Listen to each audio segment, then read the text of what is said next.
She looked right at me, across the table, her eyes clear and unblinking, and the words just dropped into the silence. My friends think you limit me, so we're done. I remember blinking, maybe once, maybe twice, and just staring. 3 seconds stretched out like an eternity. And then, this quiet, almost absurd calm settled over me. I just said, cool, then go join them. The air in that bar, the copper lantern, it didn't just thicken, it congealed. You could feel it, heavy and still. Because her entire friend group, Valerie, Lena, and a couple others from the podcast, they were all right there, sitting at the bar, pretending not to watch, but you could practically see the popcorn they weren't eating. Their faces, just moments before, had been alight with this smug, knowing confidence, like they were watching their favorite show's finale unfold exactly as predicted. But in that instant, when I spoke, their expressions crumpled into utter shock. And that, right there, told me everything I needed to know about who had really been dictating the terms of our relationship for the last 6 months. I'm a cybersecurity analyst. My whole world is patterns, identifying threats, solving complex problems with logic, not emotion. And for a long time, I thought that was a strength. But apparently, that's exactly what got me labeled emotionally unavailable by people who never even bothered to know me. I'm the guy who remembers anniversaries, shows up on time, asks how your day went and actually listens. Really listens. But that kind of steady presence? It doesn't seem to count when you're being measured against some influencer's checklist of what a boyfriend should be. Chloe and I met 2 years ago, in a coffee shop. She was lost in a book about minimalism, I was buried in a security audit. We started talking about how people overcomplicate life, and it just clicked. She was a graphic design student, had this incredible calm energy. We'd spend hours walking around the city, talking about everything, architecture, dreams, you name it. It felt real. Not something that needed to be curated for an Instagram story. Our first year? Genuinely good. We were adults, we communicated. We had our own lives but always carved out time for each other. When problems popped up, we talked them through. No festering. After about 8 months, she moved into my apartment, and it was seamless. We split chores naturally. Cooked together.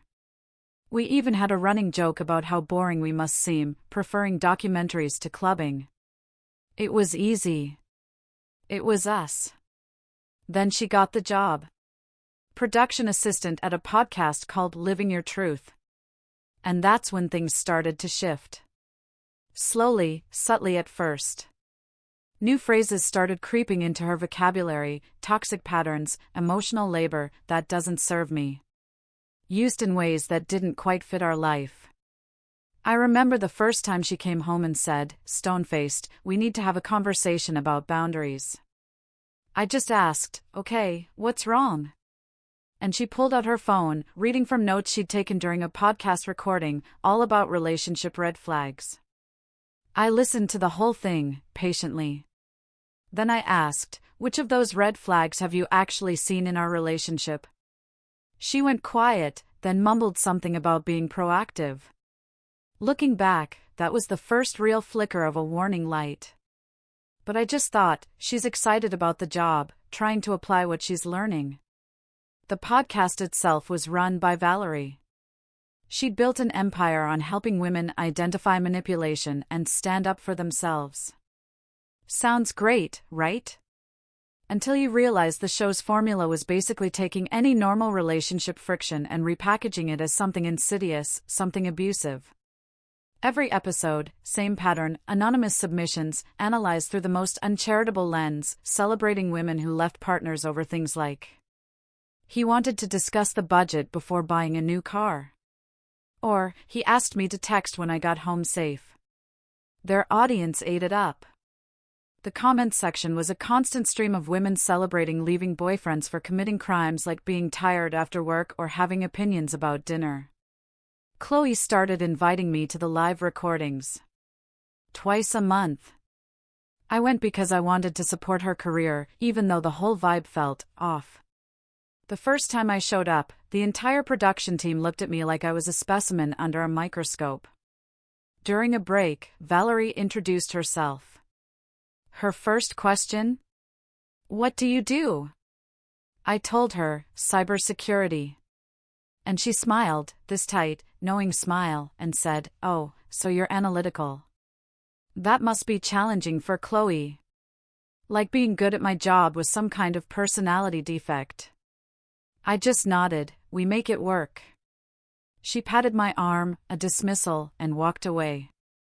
Chloe told me later that Valerie thought I seemed guarded, which apparently was code for emotionally unavailable. After that recording, walking to the car, Chloe blurted out, "They think you're emotionally unavailable." I asked her what she thought. The hesitation was brief, but it spoke volumes. I knew then she'd been discussing me with them.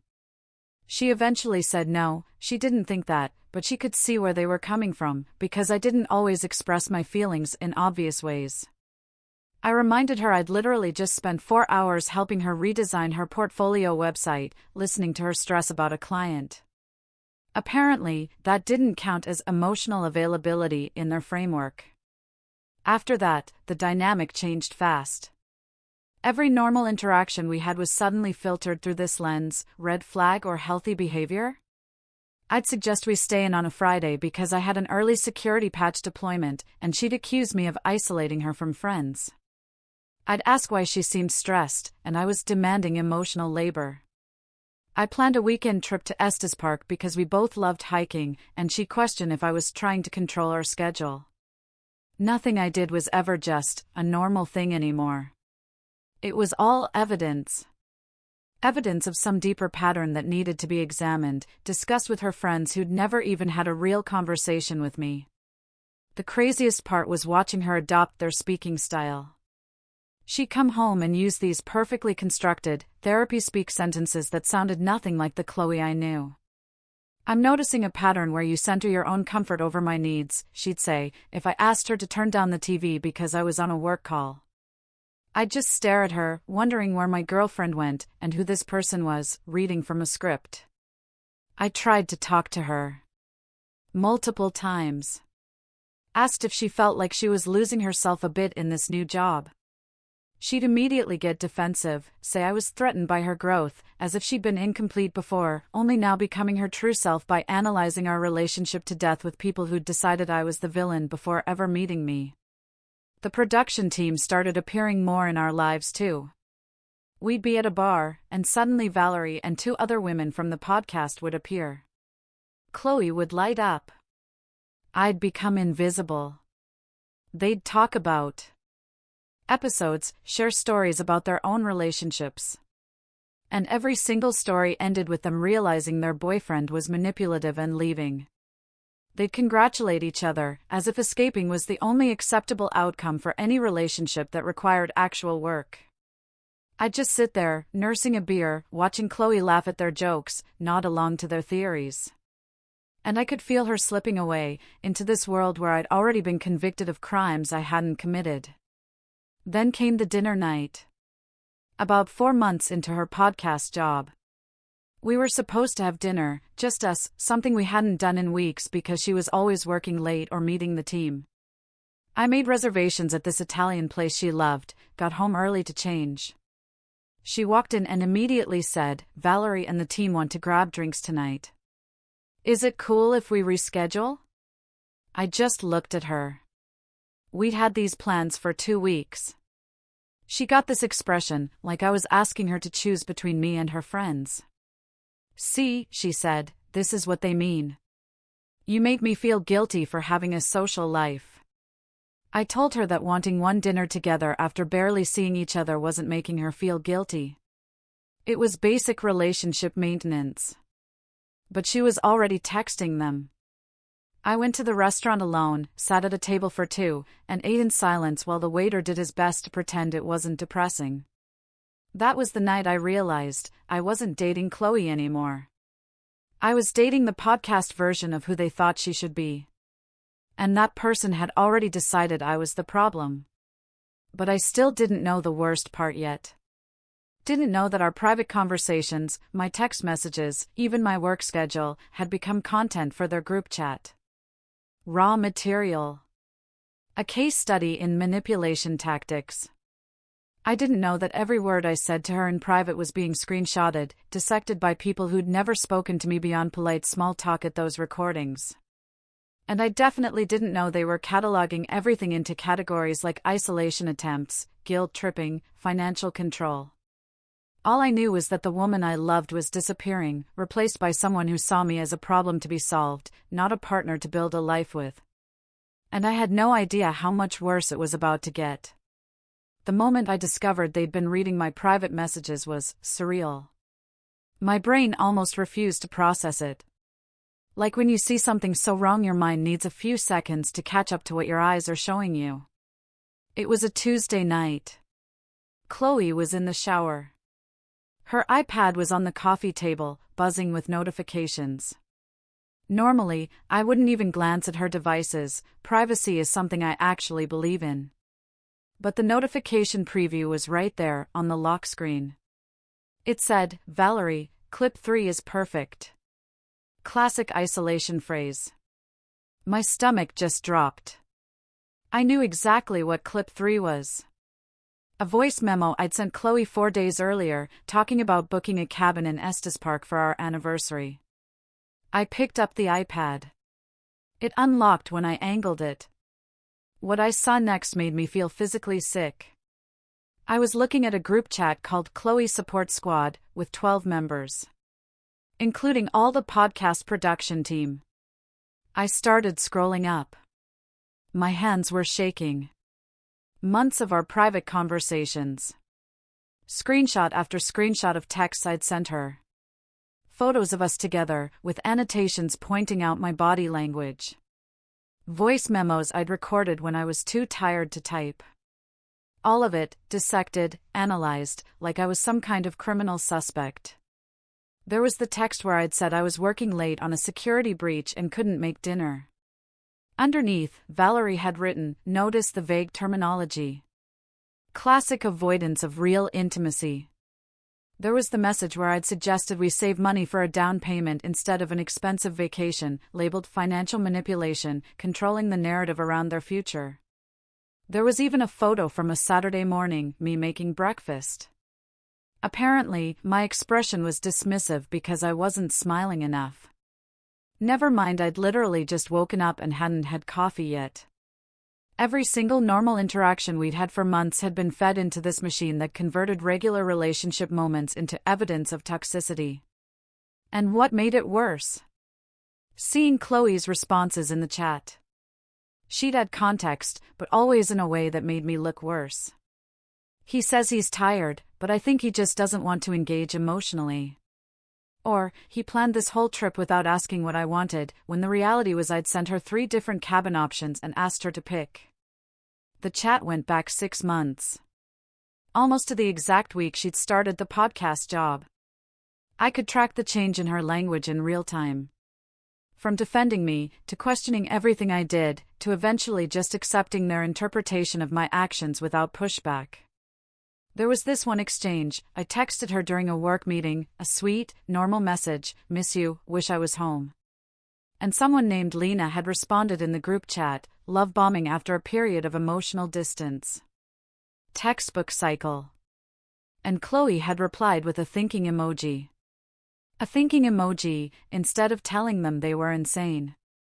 I sat there on the couch, reading through months of my life being turned into content for people who seemed to genuinely believe that any man not performing happiness every second was secretly abusive. And the worst part was I couldn't even be angry. Because anger would just prove their point. I heard the shower turn off. I had maybe 2 minutes before Chloe came out.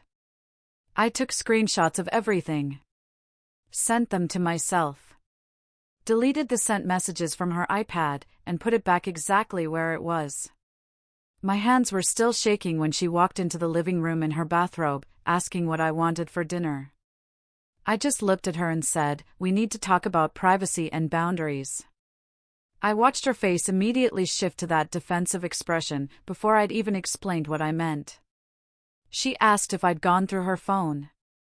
I told her no, but a notification on her iPad had concerned me. She snatched it off the table like I'd threatened to smash it. I asked her directly if she'd been sharing our private conversations with the podcast team. She got very still. And that stillness told me everything before she even opened her mouth. "They're helping me see patterns I couldn't see on my own," she said. I asked, "What patterns, exactly?" And she started listing things, in this rehearsed way that sounded nothing like her actual voice. She said I had a habit of making plans without consulting her, that I used work as an excuse to avoid emotional conversations, that I made her feel guilty for spending time with friends. Every single point was straight out of a podcast episode I'd heard them record. I asked for specific examples. Dates, contexts. She couldn't give me any. Just kept talking in broad generalizations about patterns and red flags and things that felt manipulative, even if she couldn't explain why. I told her, sharing my text messages and voice memos with a dozen strangers without my consent was an actual violation of privacy. Not just a feeling. A real thing that actually happened.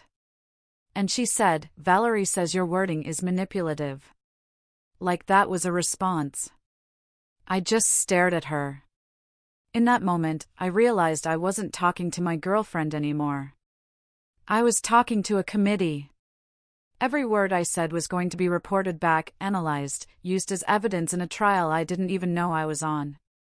She kept going, told me the group chat was a safe space for her to process her feelings I couldn't understand because I'd never been gaslit the way she had in past relationships. I wanted to point out that I'd been there for every story about her difficult ex, and had never once shared those private moments with anyone. But there was no point. She'd already decided that my expectation of basic privacy was just another form of control. Another red flag. Another reason they were right about me all along. I asked her if she understood that everything I'd told her in confidence, every vulnerable moment, every private thought, was now entertainment for people who didn't know me and had already decided I was the villain. "They're not strangers," she said. "They're my support system." I told her a support system doesn't require screenshots and forensic analysis of text messages. It requires actual conversation and trust. She looked at me with this expression that was pure podcast rhetoric and said, "You're just upset because you can't control the narrative anymore." The conversation went in circles for another 20 minutes. Her speaking in borrowed phrases. Me trying to explain that privacy isn't control. Finally, I just stopped talking. Nothing I said would matter.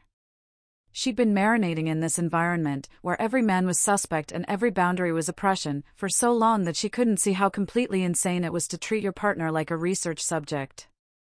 I went to bed that night in the spare room.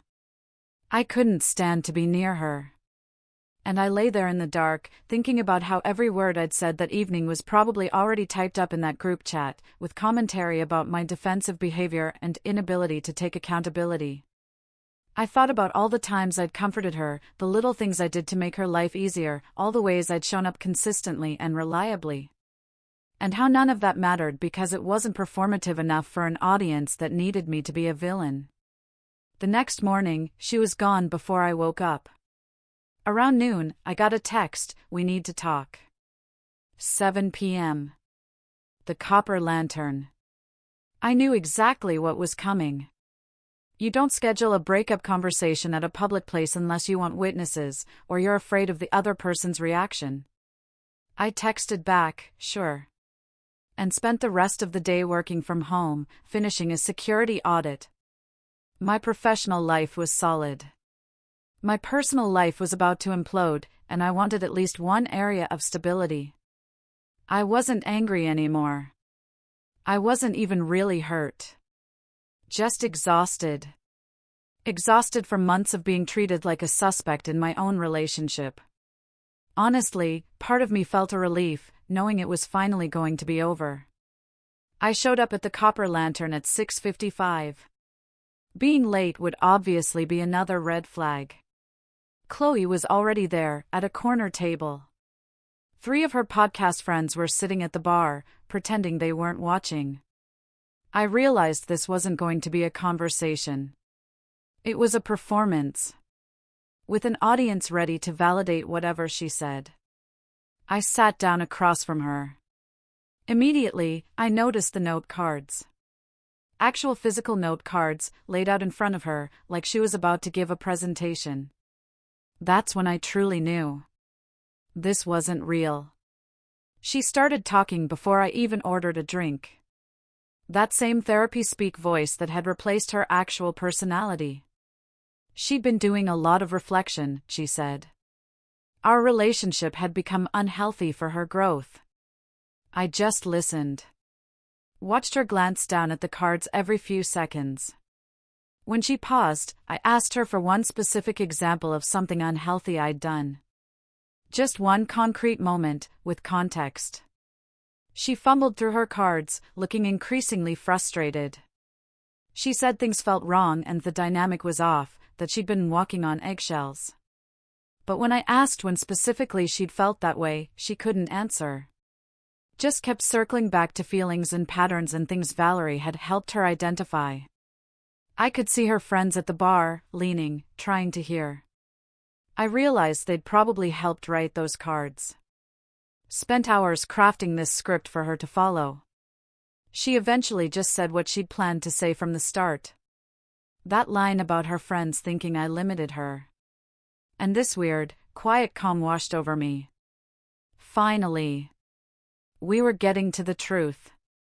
I asked her if her friends' opinions mattered more than her own experience of our relationship. She said they could see things she couldn't. And that's when I knew. There was no relationship left to save. I told her, cool, then go join them. The look on her face was pure shock. Like she'd expected me to beg. Or argue.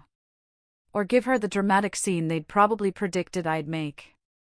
Her friends at the bar went completely silent. I could feel their eyes on me. Chloe just sat there, opening and closing her mouth, trying to figure out what to say now that her script hadn't accounted for me, just agreeing. I pulled out my wallet, put down $40 for the drinks neither of us had touched, and told her I hoped she found whatever it was she was looking for. Then I stood up, walked past her friends without even glancing at them, and left the bar. Feeling lighter than I had in months. Because the performance was finally over. The next few days were mechanical. Efficient. That's how I handle problems. Make a plan. Execute it. I packed up all her stuff from my apartment, every piece of clothing, every book, every random item she'd left scattered over 2 years. Boxed it all neatly. Left it in the building lobby with a text telling her when she could pick it up. I blocked her number. Blocked her on every social media platform. Blocked her friends. Blocked anyone associated with that podcast. And I did it all without anger or drama. Because I was just done giving them content to analyze. She tried calling from different numbers. I never answered. Emails I deleted without reading. 3 days after the bar, she showed up at my apartment building. But I'd already told the front desk not to let her up. Security called me. I could hear her in the background, saying, "I just want to talk." I told them to inform her all her belongings had already been collected, and we had nothing to discuss. A coworker asked me a week later why I seemed so much more relaxed. I realized it was because I wasn't being monitored anymore. Wasn't second-guessing every word I said or every decision I made. Wasn't living in a relationship that had turned into a surveillance state. I started going to the gym again. Reconnected with friends I'd been neglecting. Picked up a project car I'd been wanting to work on. I remembered what it felt like to exist without someone documenting my every move for an audience of critics. About 2 months after the breakup, a friend sent me a link to a podcast episode titled, "When You're the Red Flag." I knew immediately it was about me, even without a name. I listened to the whole thing. It was surreal. Hearing Chloe describe our relationship as this oppressive situation where I'd controlled her schedule, isolated her from friends, and made her question her own reality. None of which had actually happened. They painted me as this master manipulator, so subtle about my tactics that even I didn't know I was doing it. The comment section was full of people praising Chloe for escaping, calling me every name you can imagine. The thing that bothered me wasn't the lies, exactly. It was how many people believed them without question. How ready everyone was to accept that any relationship that ended must have been toxic. And any man who seemed calm must be hiding something sinister. But here's what they didn't expect. The episode blew up, way bigger than their usual content. And suddenly, people who actually knew me started recognizing the story. My company's HR even reached out after someone sent them the episode, asking if they were aware their employee was being accused of manipulation on a podcast. I had to explain the whole situation, with the screenshots of that group chat I'd saved. Former coworkers, mutual friends, even Chloe's own cousin reached out privately to say they knew the podcast version didn't match reality. And slowly, a counter-narrative started building in the comments. People pointed out that every example she gave was either completely normal behavior or didn't actually show what she claimed. The podcast's reputation started taking hits. People went back through old episodes, realized almost every story followed the same pattern of turning regular dynamics into manipulation narratives. Advertisers quietly started pulling out. I didn't participate in any of it. Didn't defend myself publicly or add fuel to the fire. I just let the truth speak for itself, while I focused on actually living my life. 6 months after everything imploded, I got an email from Chloe. No subject line. Just a message, "You weren't toxic." I'm sorry I let them convince me you were. I stared at it for a long time. Then I closed it. Without responding. What was there to say? Sorry doesn't undo months of violation and betrayal. Doesn't erase the fact that she chose strangers' opinions over her own experience. Doesn't change that she was willing to destroy me to fit into a community that required everyone to have a villain origin story. I'm dating someone new now. A software engineer I met through friends. She thinks the whole podcast cult thing is insane, and she actually communicates like a real person, instead of reading from a script. We have normal disagreements. We talk through problems instead of cataloging them as evidence. And when she tells her friends about me, it's because she wants to share her life, not because she needs them to validate her reality. I learned that when someone turns you into a character in their narrative, instead of treating you like a real person, the only move is to walk off their stage and let them perform for an empty room. The podcast eventually got cancelled after multiple sponsors dropped them. Valerie posted some non-apology about learning and growing. I heard through mutual friends that Chloe left the production company and moved to a different city for a fresh start. I don't hate her. I don't spend time thinking about revenge. Honestly, she gave me the greatest gift, showing me exactly who not to waste my time on. And now, I'm just focused on building a life with someone who sees partnership as collaboration instead of content creation. What would you have done in my shoes?